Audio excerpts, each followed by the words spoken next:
Organization will become the North Pacific Treaty Organization. They want to march NATO all the way east into Siberia. And of course, there's some countries in the way that are posing a problem. Macedonia was one. They staged an attempt to overthrow the democratically elected government there. They're doing it in Armenia, which has a democratically elected government. They did it successfully in Moldova.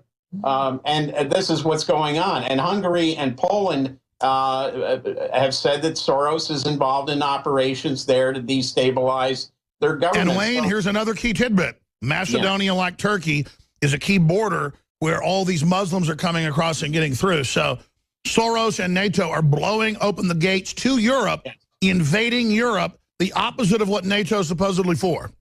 That's right. The destabilization of Macedonia basically helped open up the Greek-Macedonian border to this influx of refugees. Now, Greece let them in because Greece has this so-called leftist government, Syriza. Alex Tsipras is the prime minister. He said, "Oh, I'm opposed to the EU. I'm opposed to the." No, he was a Trojan horse for Soros. He just forced the Greek population to undergo more austerity measures. And their taxes are going up record level, designed to bankrupt them.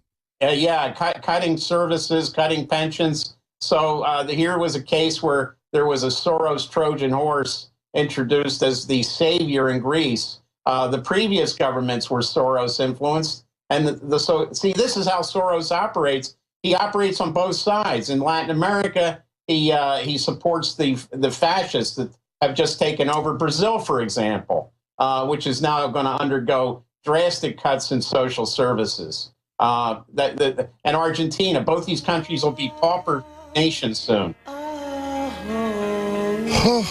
Boy, I tell you, thank you, Alex, for that great question. We're going to talk to Travis, Bobby, Tom, and a few others. I'm going to ask Wayne first, though, what other big stories he's working on that we'll see at Infowars.com in the days and weeks to come. Also at WayneMadsenReport.com. Again, they want to censor our websites in this show. It's so important you spread the word. This is a war. This is an info war, and you're on the front lines. People ask why all this is happening. A lot of it is the complexity of the world today. It allows corruption, manipulation, conspiracy to hide. But more and more, it's the unaccountability of multinational corporations that are monopolistic. Their main ideology is eugenics, control of populations. And they are socially engineering the public to be very servile, very stupid, very poor. Because these are very ruthless, greedy, hateful people, the opposite of altruistic. But they have this whole global fake, synthetic, liberal claim that they have the moral high ground and you've got to adopt their language and their systems. And then they will finance 2 or 3 different sides of a conflict, as Wayne Madsen was just exposing, investigative journalist, formerly of the National Security Agency. And they write books on it. Countless, Zygmunt Brzezinski, Carol Quigley, many others, they write books explaining it that in some cases are 1,000 pages or more long that are for the State Department and for the CIA. They think you're so dumb, they even allow it out in public. Because they're like, the public's not going to read this book, how we control them. You think Wayne and I just figured all this out? I mean, we've read their books, we've then studied it, we've been inside of it and out of it. In his case, I sit here and watch it. I mean, it's so clear. And the biggest con game is it's destabilizing the world, it's making things fall apart because that's how they get control. To the point they're having to build armored keeps and armored fortresses, redoubts, hideaways, with airfields, 100 miles from anywhere. This is in the news.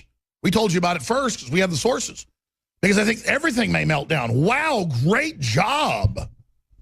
Great. I mean, as if these elites can screw everyone over and not have it come back on their kids. And I always read about these elites. Sumner Redstone worth tens of billions of dollars. Total gangster. He's, for months can't even talk. He's 92 years old. The underlings under him are reportedly taking over CBS, Viacom, biggest media company in the world. His daughter's in there.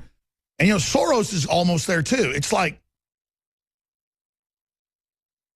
you guys ought to be like LBJ, at least before he died, repented. And I know people that in his family that knew him.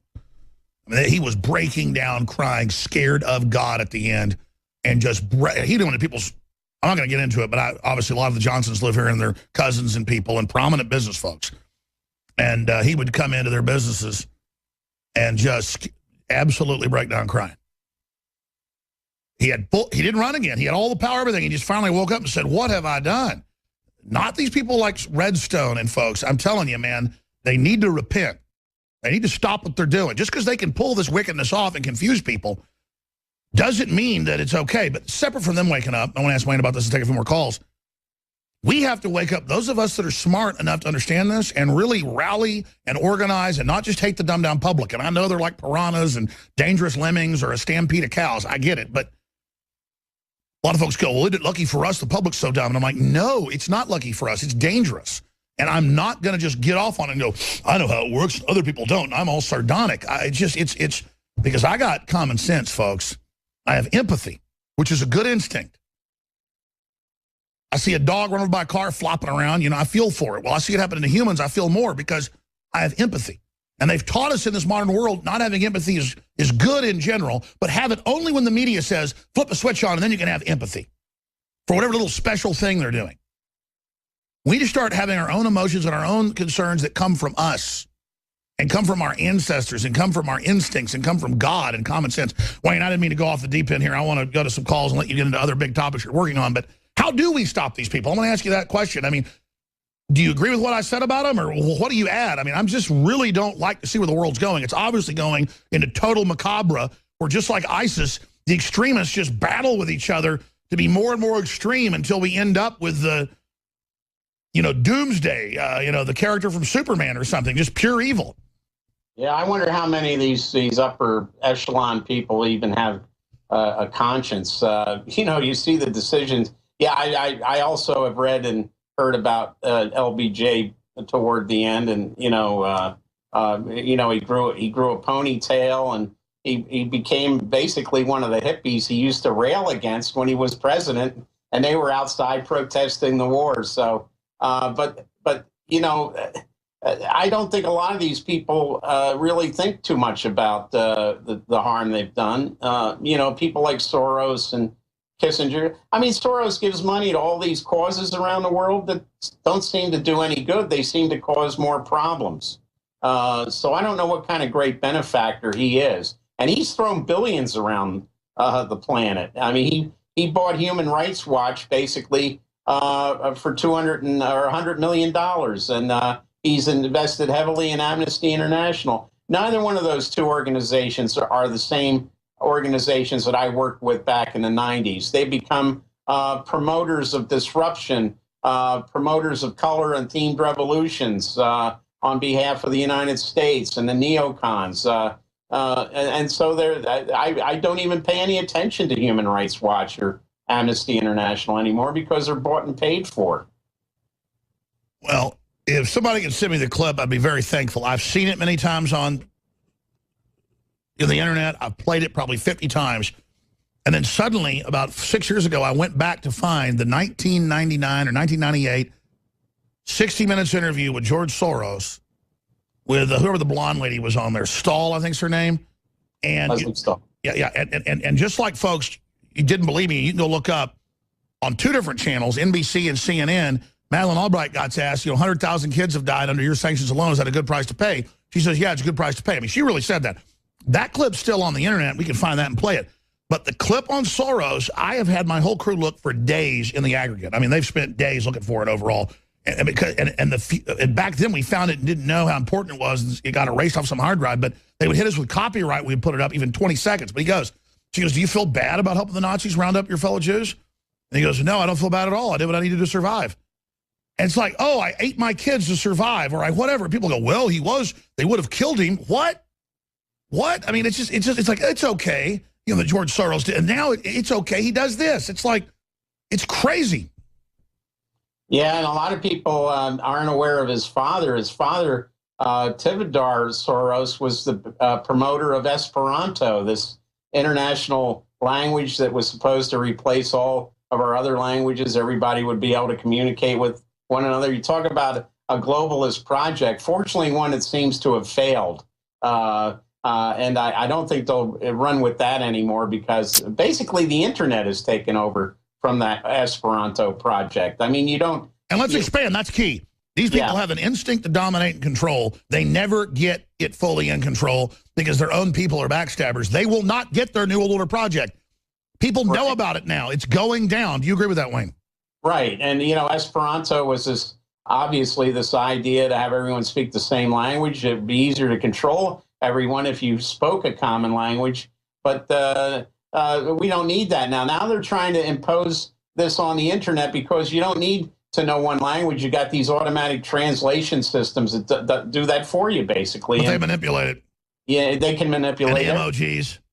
Absolutely. So, yeah, you got to be constantly vigilant against these people with this kind of money. And I only mentioned Soros. He's a good case in point, but there are other. Look, the Koch brothers are no better with what they do and throwing their money around. I mean, they're talking about backing. Well, at least one of them's talking about backing Hillary Clinton against Trump because they don't. That's what the caller. I mean, the money's against him. The establishment's against him. These established people want to meet with Trump to try to compromise him. And so, I mean, I'm sure he knows that. But if I see him start moving towards their positions, then I'm going to have an issue. I don't care if he meets with them. He says he'll meet with Kim Jong-un. He says he'll meet with anybody. Yeah. So I think he's kind of clear on that. And I think because he's already said he'll meet with the Iranian leader or meet with whoever, I think that I actually get his point. But we'll see. Well, I think it's a sign of leadership to be willing to meet with anybody that you need to meet with. So, yeah, I take a wait and see approach as well on it. But Kissinger, I mean, really, there should be no reason why that guy should even still be alive, let alone still. I mean, there's pictures of him hugging Hillary Clinton. She loves the guy. I mean, what does she love about him? The fact that he caused these coups. He's responsible for millions of deaths around the world. Maybe that's why she loves him. But she has great respect for that man. I wonder if she has a similar respect for people like Pol Pot and Adolf Hitler and they love it. Joe Stalin. Let's go ahead and take a quick call here. I'm going to do one more segment and let you go, but I want to get to other topics you're covering. Travis in Tennessee, you're on the air. Your question for Wayne. Hey, Alex and Wayne. Thank you guys for what you do. I pray for you guys. Thank you. I wanted to say one thing about the mega churches and then something about TSA is with the mega churches. Alex, you call it Spidey sense. I call it the Holy Spirit. I've looked these guys in the eye, shaking their hands, some of these leaders of these mega churches, and it's like a quickening almost. Like they sense that I sense their evil. And you can tell they get very uncomfortable. I even had my wife witness it. I was like, watch, I'll shake his hand, watch how he reacts, and I can just see right. Yeah, because it's a special office when you're claiming you're a man of God and love people and you're actually an operative. It's just, they're so obvious. I mean, look at Glenn Beck. He is the biggest flaming Benedict Arnold I've ever seen. I'm skipping this network break. This is too important. Wayne Madsen, your comments on that. No, I agree. I mean, you look at John Hagee, for example. He's down in Texas. He's raking in a lot of money, a lot of it from overseas, I might add. I actually heard him and played it on air. He actually wrote in a book, he goes, Jesus was not the Messiah, but a rebel Jew who was dealt with wisely. That's the exact quote. Right. I mean, can you imagine? I mean, the only thing that separates John Hagee from a guy like Rush Limbaugh is the fact that one has some license to as an ordained minister, whereas Limbaugh doesn't. But I mean, there's really no difference between these two guys. Well, I mean, the Pope may come out and say Christ was not the Messiah, but a Jewish rebel who was dealt with wisely. That's an exact quote, by the way. I mean, yeah, there's no explanation for people like that. And Glenn Beck, he's obviously, he doesn't like Trump because, his last candidate, Romney, I mean, Glenn I was about to say, when you got enemies like Hillary Clinton and Glenn Beck, I got to be for you. I mean, yeah. I mean, well, the reason he still can't get over Mitt Romney's loss being a good Mormon. Romney backed Ted Cruz, and that didn't go anywhere. And Romney originally backed Jeb Bush. That didn't go anywhere. So, hey, who do you think the Mormon hierarchy's allied with? Because the average Mormon around is really smart, knows what's going on, hardworking folks, whatever. But it seems like the leadership of the Mormons, all these different liberal senators and people in Orrin Hatch, it seems like they're. I mean, what's going on there from your research? Well, it's another mega church. Let's face it. I mean, the leadership. A fish rots from the head. So you look at the top echelon of these mega churches, and that's what you get. Look at L. Ron Hubbard, the guy who started Scientology. Look at this David Miscavige guy that took it over. These guys are all con men. I mean, and they're all out to make money. And, you know, as long